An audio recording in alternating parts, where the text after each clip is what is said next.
Olá pessoal, eu sou o Marcos, essa é a Toca do Aventureiro e aqui nós temos um convidado muito ilustre, o Fabão Ferraz, do canal do Fabão, certo? Seja bem-vindo, Fabão, à Toca do Aventureiro e se apresenta pra galera, por favor.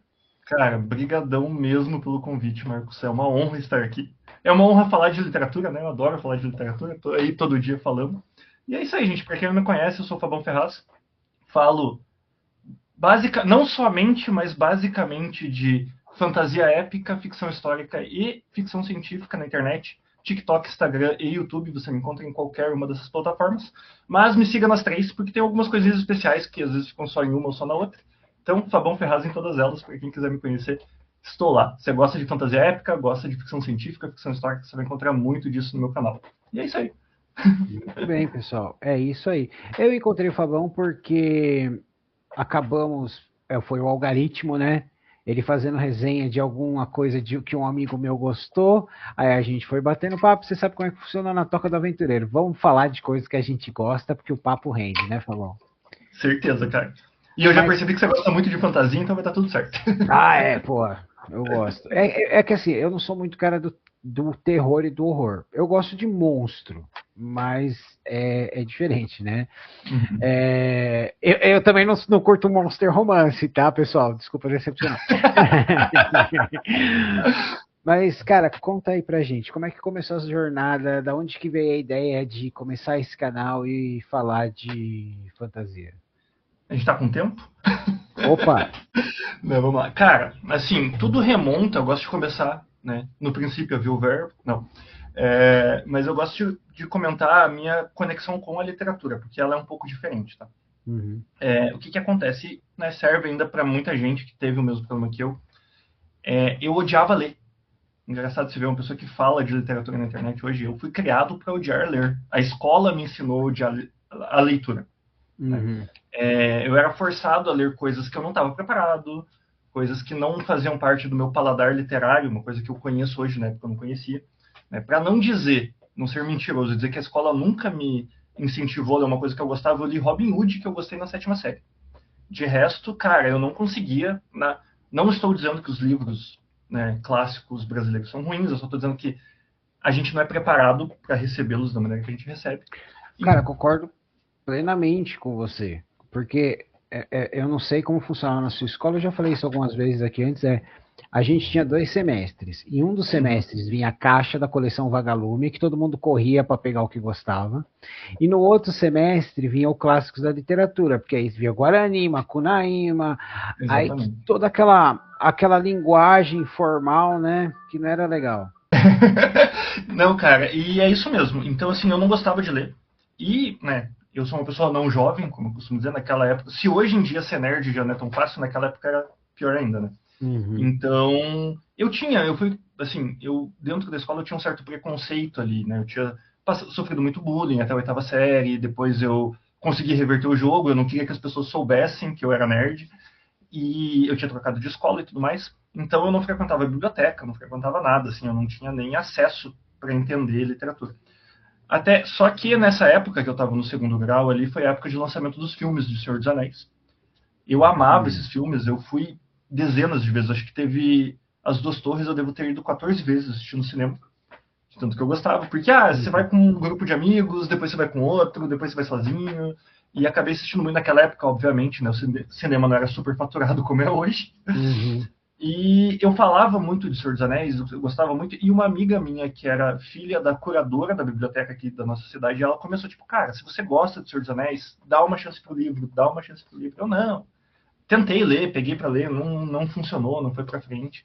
E ela ficava tentando me incentivar, ela me chamava para ir na biblioteca, visitar a mãe dela, eu ficava com vergonha, né?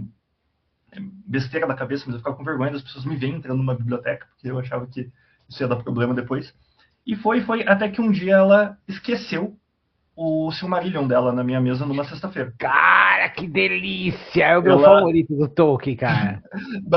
O meu também, inclusive, foi, né, contando a história agora, é a minha porta de entrada para a literatura, então eu tenho um respeito gigantesco por esse livro, Qual era a porque edição? Era aquela edição que era branca e preta e tinha aquele é círculo? da Clássica, clássica. Da Martins Fontes. Eu tenho, depois eu comprei essa mesma edição. Mas ela esqueceu, depois eu soube que era de caso pensado, ela deixou na minha mesa numa sexta-feira, saiu correndo, né? Quando Uhum. bateu o sinal, eu peguei, guardei, mandei mensagem para ela. Ela falou, não, já que ficou com você, guarda, na segunda você me devolve. Eu falei, então tá bom. Aí ficou, eu tinha muita insônia na época, tava no MSN, encontrei com ela, ela falou, já que você tá com insônia, o que você E acha de aí? tentar ler? Eu falei, tá bom, vou tentar. Cara, eu engoli o Silmarillion em um final de semana. Uma pessoa que nunca tinha lido. Pô, Eu nossa. mergulhei, aquele livro me abraçou de uma maneira que eu Cara, descobri. as histórias minhas favoritas é A Canção de Eru, O Uhum. Espada Negra e a canção e a história do lobisomem. Ah, Pô, sim. cara, Do são Beren fantásticos. Lúthien. Beren Sim. Lúthien. Então, assim, foi isso com 17 anos que eu comecei a ler. E daí eu gostei, eu fui atrás, comecei pela fantasia.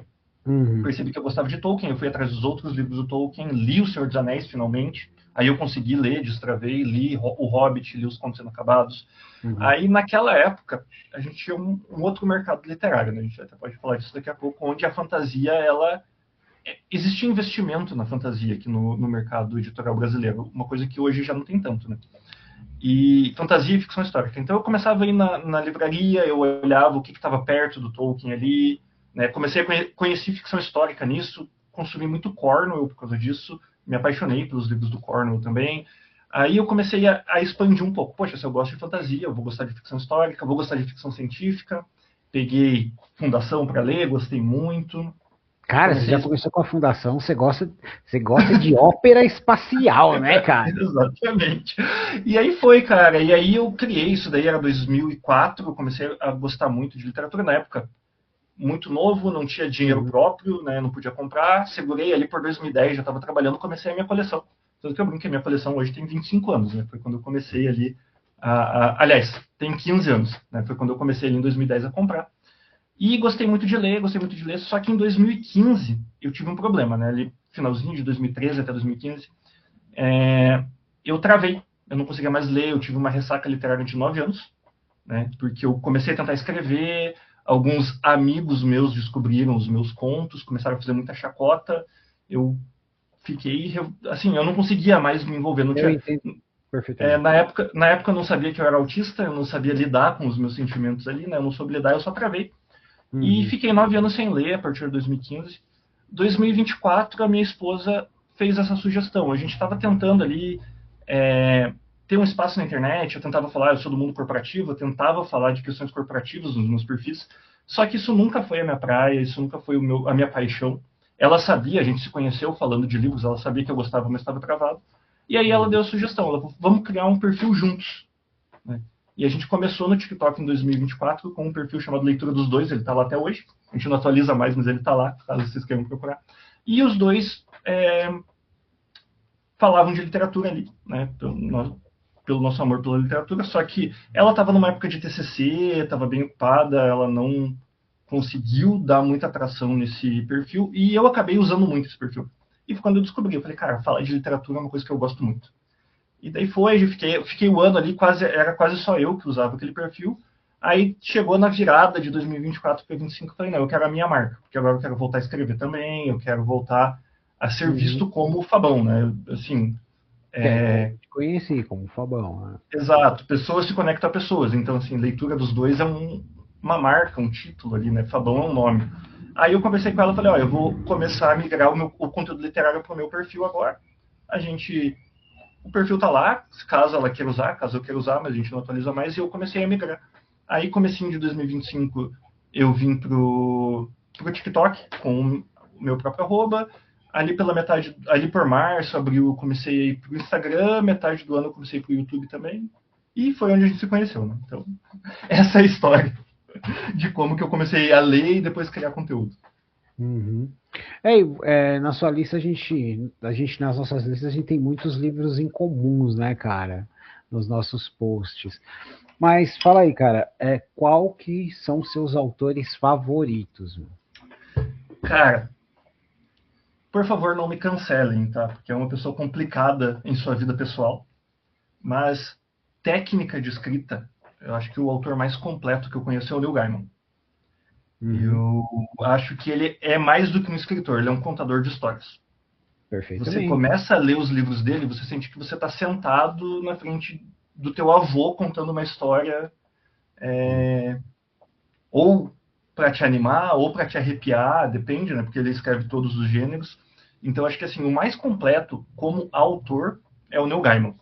Como livro, como obra única, é O Temor do Sábio, do Patrick Rothfuss. Olha. Gosto muito daquele livro, acho que ele é, como livro, um dos livros mais completos.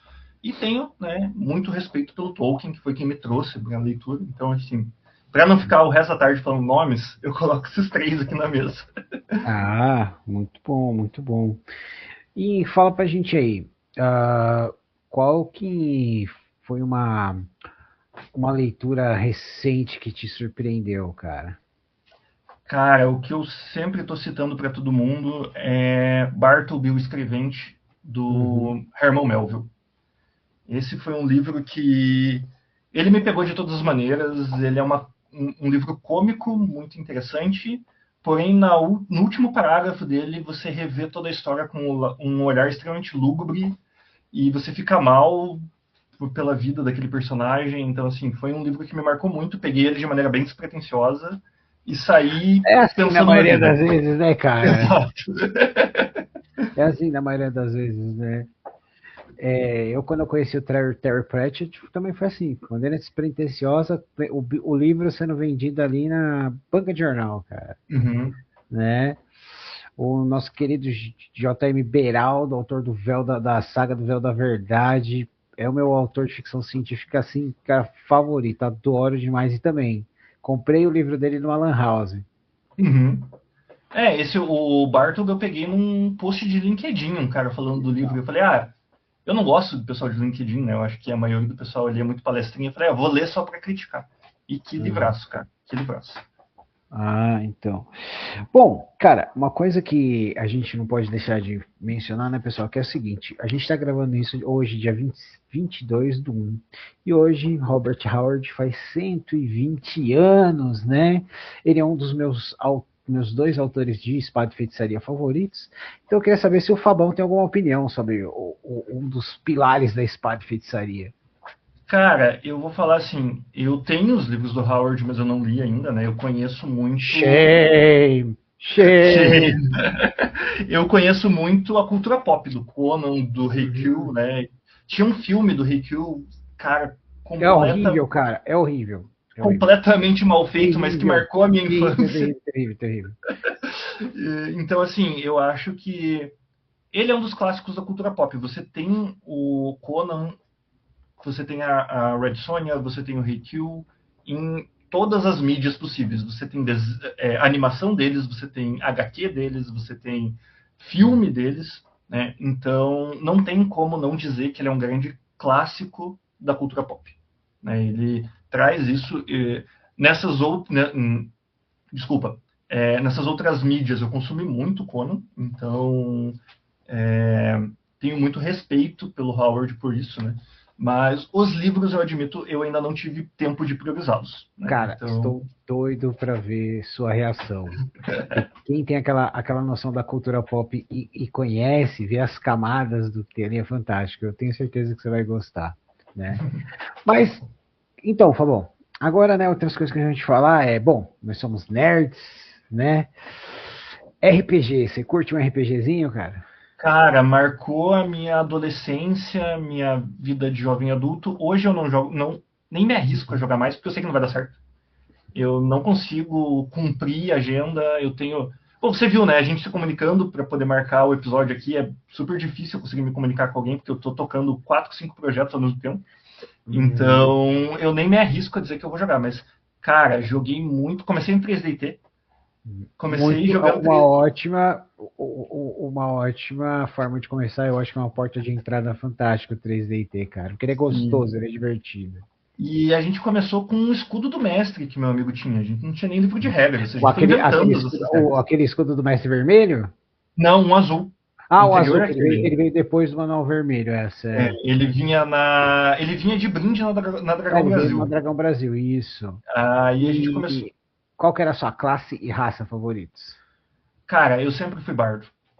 Eu joguei de tudo, Bardo? né? Quando eu passei pro D&D, depois que tinha classe no 3DT, a gente não usava classe, a gente inventava as classes. Não Ah, sei porque sim, é que o 3D dele é mais suave, né?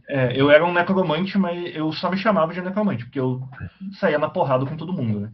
Uhum. Mas depois que eu fui pro D&D, que é mais focado em classe, eu sempre gostei muito de bardo. Joguei com todas as classes, mas as histórias mais homéricas que eu tenho são jogando de bardo. Então, pessoal, lembre-se, bardofobia é crime. É crime. É crime, é crime. Muito bom, Fabão. Eu curto bardo, infelizmente, ah, é meio difícil a gente ter livros legais de bardo, né? Uhum. Até hoje, o único que eu falo, cara, esse é para bardo e você pode abordar vários tipos de abordagem classe para o bardo, que Dagger of Truth, a Daga da Verdade, que é um Pathfinder Tales, ele não está disponível no Brasil, que é focado num grupo de aventureiros que são 4 bardos diferentes, cara. Uhum. Né? E ele é fantástico, porque infelizmente as outras experiências que eu tive não foram assim legais, né? Às vezes a gente tinha um bardo, mas ele não estava no foco do protagonista. Às vezes a gente quer um personagem como protagonista, né? Sim. Então, você chegou a ter alguma experiência de ler ou não? De ler algo História de de D&D? bardo. Cara, peraí, você me pergunta se eu li algum livro que o personagem é bardo. É isso. Cara, o próprio Que Crônica você do Matador do gostou. Rei. Oi? Que você Não, gostou. a própria Crônica do Matador do Rei, que eu falei que o Temor do Sábio é o meu livro preferido, Uhum. né? O Nome do Vento e o Temor do Sábio, o Kolf é um bardo. Não tem como dizer que ele é outra coisa. Né? É. Ele é um bardo, óbvio, ele faz magia, ele luta, mas bardo também faz magia, Ah, luta. bardo faz magia E e luta, né? então, assim, eu acho que o Kolf, pra mim, é o maior ícone de bardo que a gente tem na literatura de fantasia hoje, né? Infelizmente, somos todos órfãos do terceiro livro, mas Ah, cara, é uma, acontece. é uma saga que eu recomendo pela experiência, cara. Mesmo que você não vá ter Uhum. a conclusão, a experiência de você andar ao lado do Kolf é sensacional. É, É, e recentemente uma coisa que populou o bardo foi a animação do Vox Machina, né? Do Scanner, né? Porque foi a bom, é que animação. aquele é o bardo do ao extremo, ele está tendo bem, né, gente? É que ali é o bardo do grupo de RPG É o bardo que do grupo de RPG, quer exatamente. fazer os amigos dar risada, né? Mas para uma Exatamente. história mesmo, assim, é, de ficção, eu acho que O Nome do Vento é um ótimo livro com um bardo protagonista, né? Até pelo Uhum. fato de que é ele mesmo quem conta a história, e ele fala tipo, olha, eu estou floreando a minha história, porque essa é a minha função. Então, assim, não quer dizer que eu estou narrando fatos para você. Eu estou contando de uma maneira que ela vai ficar bonita.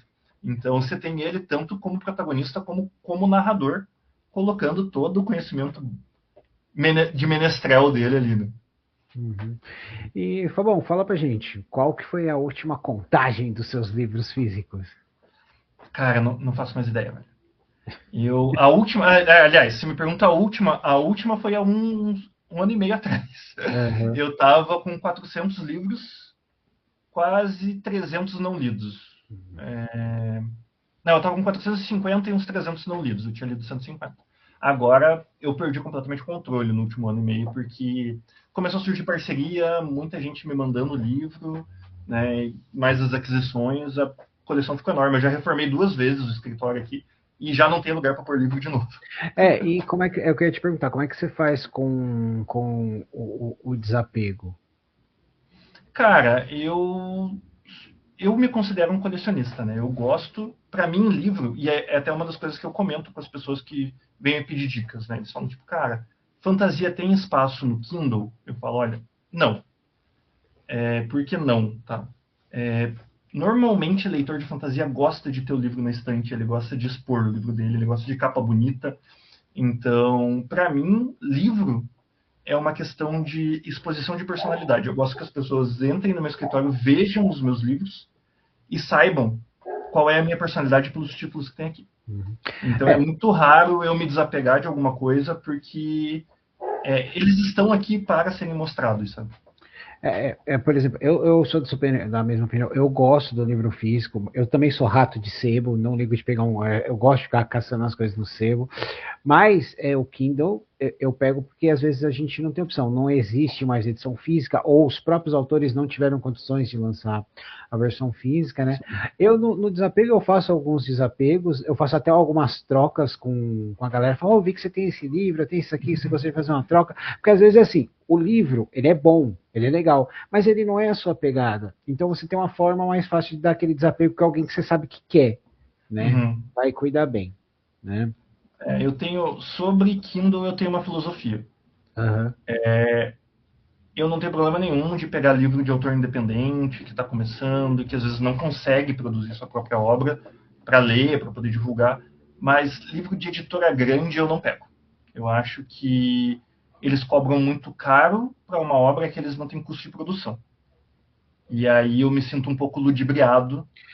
Cara, tem umas editoras grandes que você olha assim, você vai ver, ah, o livro, aí você olha assim, o preço que tá lá que você falava, é justo um livro físico, tá no eletrônico, cara. Cara, tem É uma editora complicado. que tem uma editora aí que não falaremos o nome para não complicar a Toca do Aventureiro, Aham. mas ela acaba de lançar o nono livro de uma saga, não tem intenção de republicar os 8 primeiros, ninguém tem acesso àquilo, você vai conversar com eles, eles falam, não, mas a gente tem a versão digital. A versão digital tá R$ 90. Então, assim, isso para mim é tentar ludibriar, entendeu? E aí É, eu não compro. então, eu sei, é porque assim, eu não tenho uma noção como é que funciona o mercado, como está a contabilidade de cada um, como estão as tiragens, né?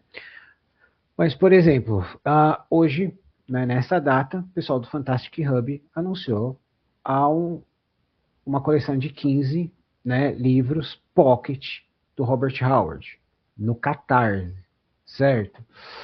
E a gente vê que o Catarse, muitas editoras fazem isso, de RPG, independentes, né? Então, é uma forma de você garantir aquele seu público e você está apresentando o produto, tá garantir, ó, se não chegar, você recebe o seu investimento de volta, né? Uhum. Eu acho que algumas editoras, especialmente quando eles têm o licenciamento de algumas coisas que a gente gostaria de ver no Brasil, talvez dessa oportunidade, não precisa fazer tipo 15, mas pô, vamos fechar um boxezinho com 3 ou 4, vamos ver como funciona, vamos fazer a experiência. O que você acha disso, Fabão? Cara, eu até falei disso no meu perfil um tempo atrás. Não sou especialista de mercado, né, para dizer que isso funciona, mas assim, o meu ponto é, se você vê aí o iClap, Clube dos Autores, você vê que já existe tecnologia para venda de livros sob demanda. Sim. Pode não ser o mais barato possível? Pode, mas existe. E eu acho que essas editoras que elas estão sentadas sobre os direitos de uma obra e elas não querem abrir mão, e elas acham assim, elas já fizeram as primeiras tiragens, acham que não vale a pena fazer outras, elas poderiam olhar de uma maneira a manter a vida dessas obras com proposta sob demanda. Seria uma saída. Eu acho que, obviamente, por questão contratual, eu acho que uma obra nova não poderia ser feita dessa maneira. Você faz um contrato e já tem que fazer uma tiragem. Mas obras que estão ali paradas, É, o direito de produção está com eles, eles não passam para outra editora, eles poderiam abrir algo do gênero, sabe? uhum, muito bem. Mas, gente, é uma opinião nossa, né? A gente não Exato. estamos no mercado, né, Fabão? Mas como quem consome, e ó, nós consumimos, nós queremos o físico, né? Talvez fazer uma pesquisinha de mercado sobre isso seria muito legal, né? Exato. Quem tem conhecimento de mercado poderia ir para um caminho, né? Eu sei, assim, eu vejo muito conteúdo de editora pequena, editora média. Eles falam Uhum, que, cara, apesar do preço alto do livro, o dinheiro que roda no mercado editorial é muito baixo. Todo uhum, mundo fica com muito pouco. O autor fica com pouco, a editora fica com pouco, o atravessador fica com pouco, todo mundo fica com pouco. Então, assim, é um mercado complicado. Por isso que o meu ataque é sempre as editoras grandes, porque eu acho que elas sim têm capital para fazer algo melhor, elas não fazem. Editora média, editora pequena, eu tenho super respeito, e algumas que são parceiras minhas, então, assim, conheço o trabalho, conheço o quanto eles sofrem para fazer o trabalho diário deles. Mas editora grande, assim, eu acho que eles teriam espaço para tentar um pouco, sabe? muito bem, muito bem. Bom, Fabão, agora, né? Vamos lá, vamos lá. Uhum. Pessoal, vamos fazer o nosso jogo? Bora? Bora. Então, pessoal, nós vamos fazer aqui o jogo dos 3 livros. Talvez tenham menções honrosas. O jogo funciona de uma maneira muito simples. Para quem nunca viu, eu vou explicar.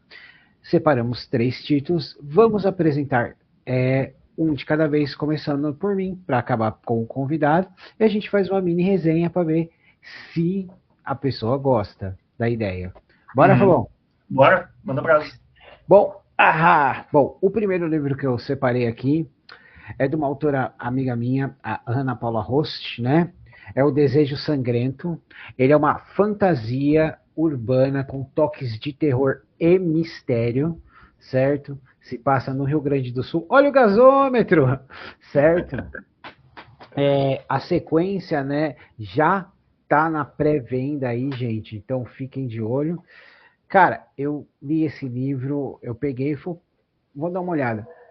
Ele é muito interessante, a pegada mística é muito bem trabalhada, tem uma questão ali do folclore de coisas do Rio Grande do Sul, né? E, então, cara, esse livro ele não só me surpreendeu, mas me deixou ansioso pela sequência, né? E eu recomendo assim, sem nenhuma ressalva. Eu acho que se você gosta de mistério, de monstros, com umas pegadas de uma magia, uma fantasia urbana, Desejo Sangrento é para você. Essa é a minha recomendação, Fabão. Interessante. Eu acho muito interessante obras que investem no nosso folclore. Uhum. Então vamos lá. Eu vou começar, cara, com.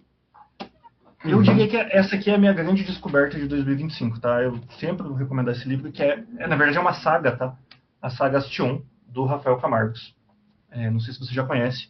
E essa saga, ela tem uma pegada muito interessante que, assim, esse que eu tenho em mãos aqui é o primeiro volume. Já tem 4. O 5, Rafael me mandou mensagem ontem dizendo que ele acabou de terminar. Ele vai me mandar para fazer leitura crítica do livro. Eu Aê! sou o leitor crítico dele. E assim, você pega Astion, o primeiro volume, Os Caçadores, é uma fantasia épica, num estilo meio Avatar, Lenda de Aang. Né? Você tem um mundo novo, um mundo próprio, você tem nações e cada nação tem o seu, não dobradores como em Avatar, mas tem os seus deslocadores, que dependendo da nação onde eles vêm, eles têm um tipo diferente de poder. Uma nação consegue manipular raios, outra nação tem poder sobre a matéria do corpo, podendo endurecer o corpo como rocha, podendo ficar mais rápido, podendo, né, diferenciar isso, e a outra lida com termodinâmica, conseguindo aquecer ou congelar coisas. E você tem aqui um grupo, uma caravana que está em fuga, porque uma dessas nações está caçando todas as outras, e essa caravana tem alguns membros de cada uma dessas nações que está sendo atacada ali, e eles estão tentando sobreviver. Muito interessante. Tem algumas ruínas que, na verdade, nós, leitores, entendemos que elas não são ruínas antigas, elas são ruínas tecnológicas, apesar desse mundo ser de fantasia, ser uma fantasia, eu diria até pré-medieval, né, bem tribal, assim, essa fantasia, mas tem essas ruínas pelo mundo, e essa é a história do primeiro volume. Quando você pega o segundo, não tem nada de fantasia ali. É uma ficção científica distópica no nosso mundo pós-Terceira Guerra, onde uma praga se espalhou pelo mundo, essa praga começou a tornar os seres humanos bestiais, quase como em Eu Sou a Lenda, e você tem algumas pessoas tentando fugir, tentando sobreviver ali, esse é o segundo volume. O terceiro volume é uma space opera, é uma colônia espacial em outro sistema estelar que está se construindo ali. O quarto volume volta para esse ponto da distopia. Só que você começa a conectar as coisas e ver que talvez aquele mundo de fantasia seja o futuro do mundo de hoje. Você começa a questionar, é o nosso mundo no futuro, é essa colônia no futuro, e vai costurando muitas coisas. Eu achei sensacional essa coisa de você começar por uma obra de fantasia, você passar por uma distopia, você ir para uma space opera, depois você voltar para a fantasia. É uma obra que me cativou muito por isso. Ah, cara, legal. Esse eu vou dar uma olhada. Bom, o próximo que eu vou te recomendar, este aqui, ele é um daqueles que a gente falou sobre demanda, na verdade. Você compra, adquire ele na Amazon, né? É o Feiticeiro Mestiço, do meu amigo Rogério Dinelli. Cara, peguei esse livro, ele foi um dos meus primeiros entrevistados. Cara, esse aqui é um livro gostoso de aventura para toda a família, com aquela pegada Avatar, certo? Ele é bom porque ele é despretensioso, né? Então, nesse mundo, a gente tem um rapaz que é o feiticeiro mestiço, que ele é um meio elfo, e aqui não existe meio elfo, só em lenda, né? E ele tem aquela pegada do Avatar, de dominar mais de um elemento. Ele tem uma amiga, a Cat, que é tipo como se fosse a Chitara do Thundercats, né?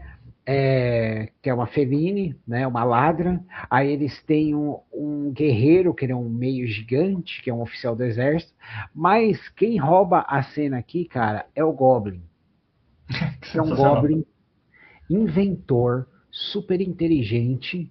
Que o que acontece? Ele se disfarça de gnomo e trabalha como alquimista. Então ele é muito bem sucedido, mas ele é muito solitário. E aí vão acontecendo a coisa e vai juntando esse grupo improvável numa aventura para salvar o reino, né? Ele é gostoso, é um livro para toda a família, tem lutas a la Avatar, batalhas a la Senhor dos Anéis, duelos, brincadeiras, e o que eu gosto nele é que a cada capítulo inicial, né, você tem uma arte e nessa arte eles apresentam o personagem, Ah, muito interessante. certo? Então, Feiticeiro Mestiço do Rogério de Neri, cara, eu garanto que esse aqui é uma diversão gostosa, cara. É para jovem Cara, adulto.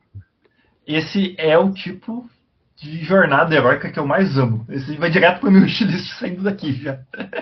Ah, muito bom, muito bom. Sua vez. Cara, o próximo que eu trago aqui é também de um amigo meu, o Vilen Carletti, que é o Canto da Coruja e a Lenda do Cavaleiro Vermelho. Ah, esse aí eu Esse, acho que eu vi você falando no seu canal, cara. cara, engraçado que grande parte das pessoas que gostam de literatura nacional e vem pro meu canal é com o vídeo desse livro aqui. É, cara, aqui a gente tem uma distopia pura, uma distopia bem multidimensional, assim, né? Uhum, Um monstro, um kaiju gigantesco surge no meio do nada. uhum, Não no meio do nada, né? Ele surge no meio do mar Mediterrâneo. E ele é. Cara, ele é colossal, tem quilômetros de altura, ninguém consegue parar ele, ele vai destruindo tudo por onde ele passa. Né? Ele atravessa o oceano, caminhando de tão grande que ele é, e chega no continente americano. Lá nos Estados Unidos, no território americano, o governo americano dispara todo o arsenal nuclear que eles têm possíveis nesse monstro, conseguem abater ele, porém o território lá fica inóspito por causa de tanta bomba nuclear. Porém, no momento em que esse monstro cai, dos poros dele começam a surgir pequenos monstros, que seriam alguns um pouco maiores que nós, um pouco menores, mas assim, várias espécies diferentes de monstros. E a história uhum. do livro se passa aqui no Brasil, em São Paulo, 20 anos depois de tudo isso, onde a civilização humana já foi a derrocada. Elas vivem em pequenas cidadelas fortificadas, né, quem conseguiu se unir em cidadelas fortificadas, tentando sobreviver nesse mundo com tantos monstros. Aqui foi um território onde Arimã, que é esse monstro gigantesco, não passou, porém nós somos assolados por esses pequenos monstros que surgiu ali. E o mais interessante, é uma distopia, uma distopia baseada em monstros, porém vai tratar muito de como o ser humano é podre quando ele pode. Né? Uhum, Então a gente vai ter muito essa questão humana nesse livro. Recomendo muito. muito bem. Bom, o meu terceiro é o único aqui que eu separei que ele é que eu falo que é de saga, né? Então, eu separei aqui o volume 4 da Lenda de Drizzt, Fragmento de Cristal. Legal. Né? Eu gosto muito dessa aventura. Foi como eu conheci o Drizzt. Quando ele chegou no Brasil era outra editora, era outro título, certo? Mas ele é muito gostoso e eu falo, pô, mas o volume 4, Marcos, porque na verdade o volume 4 foi o primeiro a ser escrito, né? Então, cara, é aqui que a gente conhece o personagem, aqui nós temos o Drizzt, um elfo sombrio, que é um ranger. Temos o Wolfgar, um bárbaro com um martelo. Nós temos o Bruenor, um anão com um machado. E diversos outros personagens. Eu gosto porque esse aqui é um dos... Eu indico ele para qualquer um que gosta de fantasia, principalmente de RPG, porque ele é baseado no mundo de RPG. Então a gente tem os elementos, a gente tem os monstros, a gente tem aquelas brincadeiras, aquela jogada de salve do mestre, né? E Sensacional. querendo ou não, o Salvatore, ele é o cara de escrever aventura de ação. Então, esse livro não vai te deixar entediado, não vai se arrastar, tá? Ele vai ser divertido, né? E como eu digo que ele é um livro Indiana Jones, então vocês também não podem esperar muita profundidade sentimental, tá bom? É que nem no final do Indiana Jones, o Templo da Destruição. Eles levaram crianças por 6 meses. Alguma criança deve ter morrido ali, mas quando voltar, toda criança encontra seu pai. Então, gente, não pensem muito fundo nesse tipo de coisa, né? Mas é isso, né? O Fragmento de Cristal, traduzido pela minha amiga Karine Ribeiro. Não sei se você conhecia, Fabão, mas esse aqui é uma Cara, opção para a galera do RPG. eu queria muito ler os livros do Drizzt, eu não comecei a adquirir porque a saga é muito longa. E Já a gente não você não tem. faz ideia. Ela é muito longa e nós não temos todos por aqui, né? Então eu pensei, cara, mais um esquema de pirâmide eu não tô podendo. Mas eu gosto Ah, cara, muito, tá? O mas Drizzt, eu sempre, pela eles estão conexão indo com o bem aqui. RPG. Na verdade, eu tô até surpreso com a frequência que eles estão vindo. Uhum. Né? Mas pela conexão com o RPG, eu sempre acompanhei muito a história do Drizzt, então eu gosto muito, cara.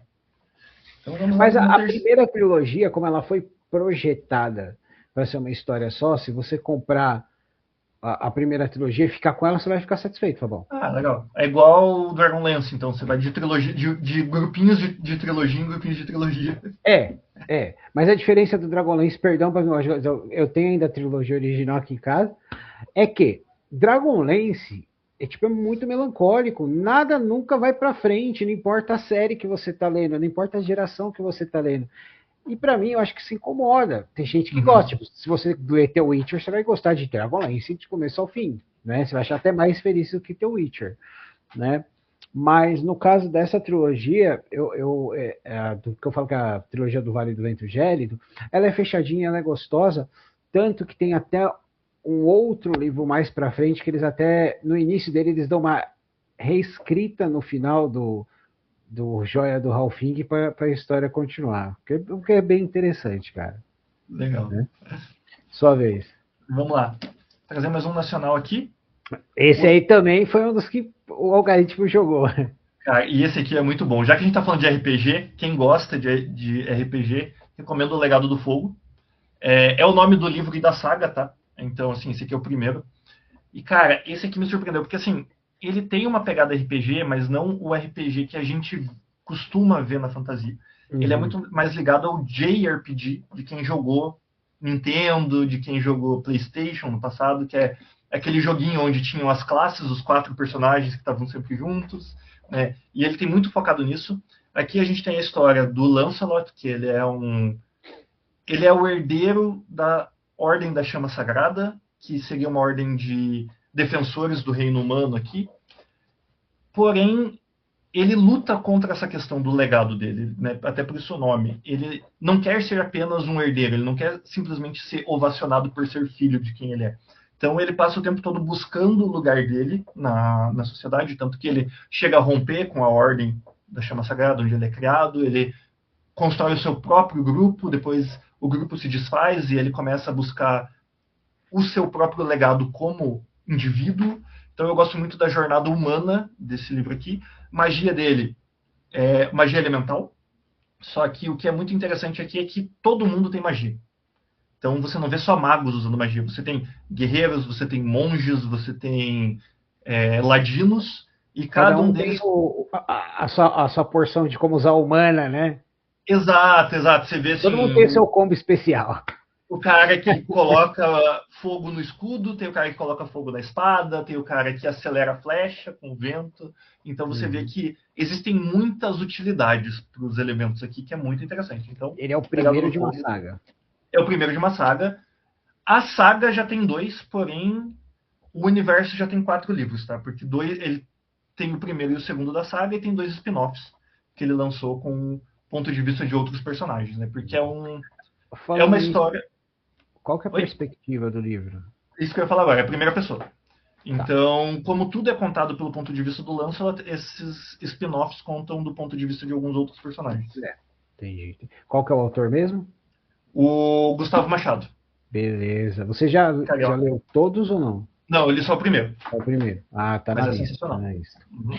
Bom, pessoal, esses foram nossos 3, mas é claro que nós temos menções honrosas, certo, Fabão? Sempre temos, exatamente. Muito bem, pessoal. Espero que vocês tenham gostado. Menções honrosas é uma coisa que eu estou introduzindo aqui, porque eu sempre pergunto para o convidado, né, se tem alguma coisa. Falou, pô, já tem um aqui. Então vamos lá. O meu é um que eu tenho falado bastante em 2025, né, dele, da sequência dele. E agora, 2026, nós temos o terceiro, né, que é A Queda de Hans Cotton, da The Hoff, tá? Esse livro não é para qualquer um. Ele é um dark fantasy, sabe? É uma espada de feitiçaria. Ele é pesado no psicológico, na linguagem, nos acontecimentos, mas, Fabão, essa história é fantástica. Eu não leio algo tão brabo assim, né? Com tanto costume, mas eu comecei esse livro aqui, não consegui parar. Aí saiu a sequência, e agora, 2026, a gente tem uma outra história que é do protagonista desse aqui, é a origem dele, do Hans, né, cara? E ele é ele é o anti-herói, tipo, o Wolverine virado no capeta do alcoolismo, sabe, cara? Sensacional. Nossa, tipo assim, ele bebe o tempo todo, se ele não bebe o tempo todo, ele tá matando, porque ele fica irritado demais, tá ligado? Uhum. É um livro fantástico, mais uma vez, gente. Ele é um livro forte. Eu coloco ele na minha categoria dos proibidões, viu, Fabão? Não sei se você aguenta. Cara, eu gosto. Assim, tudo depende de como o autor trata. Né? Você sabe que uma das minhas linhas de discussão no meu perfil é o quanto eu bato no George Martin. Né? Então, Porque eu cara, acho que ele se passa nas eu, questões. eu, Mas, eu, eu li o livro e falei, porra, cara, porque foi o Portos do Fantástico Nacional, um colega nosso, né, que uhum. recomendou. E aí ele falou, quer conversar com o autor? Foi claro. Aí eu fui ver uma mulher, cara. E assim, o livro já é bom, mas quando eu vi, nossa, uma mulher escreveu isso desse jeito, cara, isso aumentou, tipo, 100 vezes, sabe, o meu conceito sobre o livro. Interessante, cara. Eu gosto de Dark Fantasy, eu só não gosto quando o autor parece que ele tá querendo me fazer de bobo. Não, cara, não faz de bobo. Aqui você. Legal. Ela mesma fala que ela não sabia para onde a história estava indo enquanto estava escrevendo. Legal. Interessante. Cara, eu vou fechar com um cara que eu brinco que ele é o nosso Rick Riordan aqui do Brasil, tá? Que é o Thiago Rodrigues, com o livro Escolhido de Afrodite. Cara, você fala bastante desse livro, né, mano? Falei, não, cara, acho que eu falei umas 2 vezes dele. Então. Mas eu gostei muito desse livro. Eu tô com mais um dele aqui, que é de mitologia oriental, que eu não li ainda. Uhum. E, cara, é fantasia mitológica, tá? Aqui, Zeus estava entediado. Ele cria um torneio entre os deuses para eles ficarem se matando no Olimpo. Só que ele sempre ganha. Aí eles chegam a uma conclusão que, tipo, não tá muito certo isso. O que eles vão fazer? Cada deus, cada um dos 12 deuses principais, elege um campeão para lutar por si até a morte. Uhum. E aqui a gente vai acompanhar o escolhido de Afrodite, porque Afrodite não participava desse torneio. Mas chega um momento que, por questões de orgulho, como todo deus, ela decide que ela quer participar e ela leva um simples oleiro para participar de lá. Por quê? Uhum. Outra coisa que acontece nesse torneio, os deuses escolhem os seus campeões baseado no que eles representam para esse deus. Então, normalmente, é a Ares e a Atena que ganham, Interessante. porque nem todo deus leva um guerreiro para lá. E, cara, esse livro aqui, ele me pegou nos diálogos. Tem um personagem aqui que eu até... Cara, eu troquei ideia com o autor por 3 dias seguidos sobre esse personagem. Que ele tem, sei lá, 2 páginas de espaço antes de ele ir de arrasta, mas você se apega a esse personagem com todas as falas dele, as filosofias de vida dele. É sensacional. O personagem principal ele é escolhido por Afrodite exatamente pela compaixão dele. Então você tem ali uma pessoa que não quer lutar, tendo que matar. E você fica vendo ele se remoer, assim, a luta interna dele é muito maior do que até o combate que ele está executando ali. Então, recomendo muito Escolhido de Afrodite, cara. O Thiago, ele escreve muito mitologia. Então, por isso que eu dou esse título de Rick Riordan brasileiro para ele. E, cara, sensacional isso aqui. Quem gosta de Jogos Vorazes, quem Eu vou gosta colocar de na minha lista. Cavaleiros do Zodíaco, tá tudo misturado aqui dentro. Eu vou colocar na minha lista, cara. Bom, pessoal, essas foram as nossas escolhas, né? As nossas dicas, espero que vocês também deem uma olhada e deem as suas opiniões, né? Agora, Fabão, vamos falar agora dos livros para 2026. O que, que você está ansioso para chegar na sua mão, cara? Então, cara, quem eu tô ansiosíssimo para ver é a saga Saniter, que tá vindo pela Aleph pro Brasil. Eu já ouvia falar dessa ficção científica há muitos anos e eu já tinha desistido, sofrido e abandonado ela.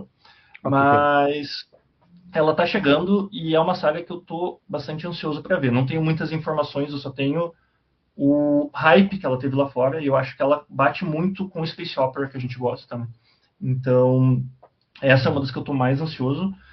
Como todo ano, né? Fã do Rothfuss todo ano tem todo ano tem algum rumor que ele vai aparecer e ele vai anunciar o terceiro livro. Então, todo ano eu sempre estou esperando ele aparecer e anunciar o novo livro, o novo livro. Mas eu acho que assim, cara, o que está vindo é isso. Icar, o Explorador de Masmorras, é uma que eu conheci recentemente Então. e também estou bem interessado nessa Uhum. saga. Meio pastelão, meio fantasia, me chamou bastante atenção. Eu gosto Cara, muito disso. falando no Cal, né? Porque eu tava falando com o Diego, né? Uhum. E é o seguinte, eu não gostei das capas minimalistas do Cal, porque as capas originais são fantásticas, cara. Cara, me Né? lembrou aquelas capas de jogador número um que a Arqueiro fez. Uhum. Sim, sim, É... eu acho que Aliás, a Intrínseca fez. o livro É... tá lindo, mas eu acho que talvez se eles tivessem usado as capas mais chamativas, é, seria mais legal, né? Do Uhum. Cal, né? Então são o Sun Eater, o Cal Explorador de Masmorras, E né? todo ano estamos sempre esperando o The Doors of Stone ser anunciado, né? É. Você gosta de uma space opera, de uma boa aventura? Você chegou a ler os livros do Tex Spence? Não. Eu vi a série. Aliás, não assisti a série. Eu vi que ela estava disponível. E Cara, eu vi o ela pessoal é falando dos livros. excelente. Mas Ela não, é não cheguei nem a assistir nem excelente. a ler. Oi? Não, falei, não cheguei nem a assistir nem a ler. Faz o seguinte, dá uma olhada nos 3 primeiros episódios da série para ver se você se inspira. Eu falo assim, a série tá excelente. Os livros são bem melhores do que você tem para ver por trás dos personagens, tá, cara? O Tex Uhum. Spence é uma coisa muito fantástica. E também eu recomendo você dar uma olhada nos livros do Beraldo, do Véu da Verdade, porque a gente tem 3 livros e uma coletânea, né? Sim, eu tenho eles. Você me passou aquele dia, foi bem no dia que estava em promoção, eles estão no meu Kindle. Eu só tenho que Ah, você priorizar precisa eles para ler. ler. Você precisa ler, cara. Você precisa ler porque tem mais coisa vindo aí, né? Legal. Então.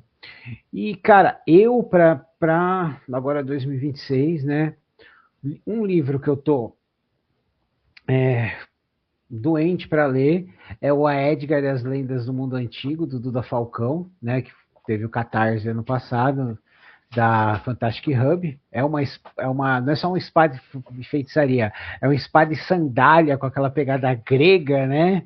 Uhum. Eu gosto muito do Duda por causa do O Estranho Oeste de Kane Black Moon.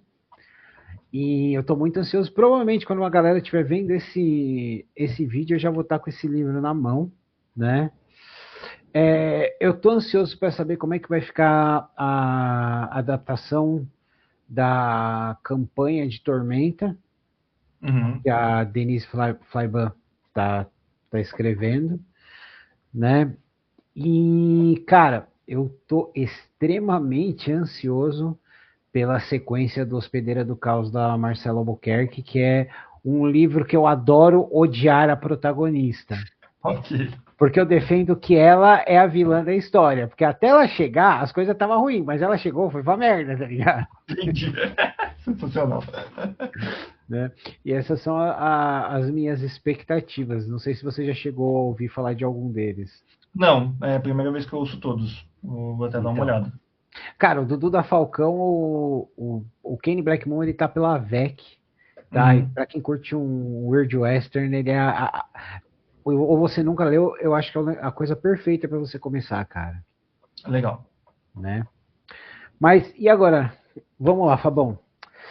Bora. Como é que tá para o pessoal fazer collab com você? Tem espaço na agenda? Manda um direct. Cara, é só chamar. Eu sou chatinho pra responder, tá? Porque autista se perde em chat. Mas é só mandar, cara. Eu sempre tento responder todo mundo. Sempre. Tem um pessoal que eu já fiz collab, já fiz vídeo de collab. Eu tenho meu podcast, também chamo a galera direto pra participar do podcast. Então, tô sempre aberto, cara. É só entrar em contato que a gente dá um jeito. Isso daí não tem grilo, não. Então, pessoal, os links do Fabão vão estar nos links da descrição do vídeo, né? Mandei um direct para ele. Sigam o canal, vamos apoiar a literatura nacional, porque apesar do que o pessoal fala que o brasileiro não lê, eu estou começando a discordar disso, viu, Fabão? Porque eu estou conhecendo tanta gente interessante, tanta gente que se dedica. Eu acho que a gente está mudando isso, porque eu pego transporte público, né? E às vezes eu vejo, o pessoal pode não estar com livro, mas eu vejo um Kindle, um celularzinho com o aplicativo do Kindle, alguma coisa ali, né? Você tem essa percepção ou não? Cara, eu acho que no geral, né? Porque normalmente quando fazem essas pesquisas, no geral a gente lê pouco. Né? Porque você pega percentualmente um país com 200 milhões de habitantes, a gente lê pouco. Só que eu acho que as pessoas que leem são muito interessadas em literatura. É isso que eu tenho descoberto, né, com as comunidades que eu venho criando e tudo mais. As pessoas elas querem ouvir mais, elas querem dar a opinião delas, elas querem receber indicação, elas vão atrás. E principalmente, né, nesse nicho que eu trabalho bastante, que é ficção científica e fantasia, existe essa lenda que no Brasil não tem autor brasileiro que produz isso, e aí eu digo que é uma lenda mesmo, tá? Porque, É uma lenda mesmo. cara, Nossa, eu tenho pelo menos uns 7 meses de livro nacional para ler aqui num carrinho do lado que já está priorizado. E tem muita gente, muita coisa boa, tanto que todas as indicações que eu trouxe aqui são nacionais. E, cara, isso daí é por falta de divulgação. A gente não tem boas ferramentas de divulgação. exatamente. E eu até eu dou uma puxada de orelha nos meus colegas criadores de conteúdo, porque divulga-se muito pouco autores nacionais desses nichos, né? Eu acho que com a força que a gente tem como divulgador, deveria se divulgar mais, porque esses caras eles só precisam ser encontrados. Tem muito autor bom aqui. Um livro que eu dou um exemplo, que você também já falou sobre ele, o autor já teve aqui algumas vezes, é o Rodrigo Bittencourt, do Tobias, a lenda do Arqueiro de Ouro. Porra, cara, que livro divertidíssimo, cara. Uhum. Né? E feito com capricho fantástico. Sim, e uma coisa que eu falo pra galera, você não tem noção, você que só lê livro internacional, só lê livro de autor grande, você não tem noção da diversão que é você estar lendo um livro e trocando ideia com a pessoa que criou aquele personagem ao mesmo tempo. Exatamente, cara. Olha, nesse livro aqui, ó, da Ana, ela tem uma galera que, tipo, é a gangue dos chupacabras. Uhum. Que são licantropos brasileiros, cara. A gangue do chupacabra, cara, porra.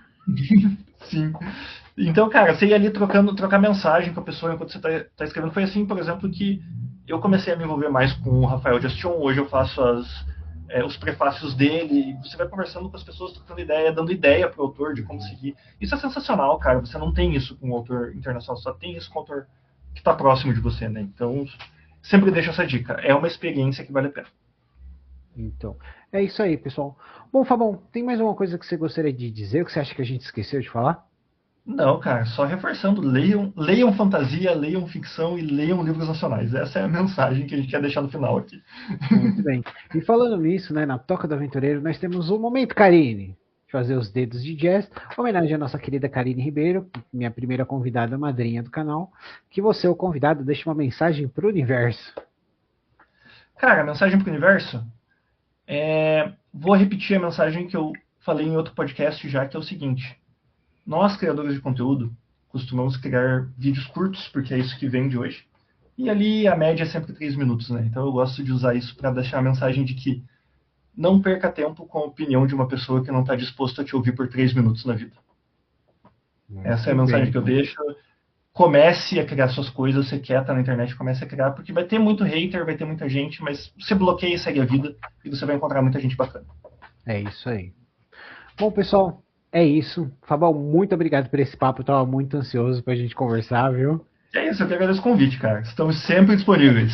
Opa, vamos fazer uns bate-papos aí, umas resenhas conjuntas, né?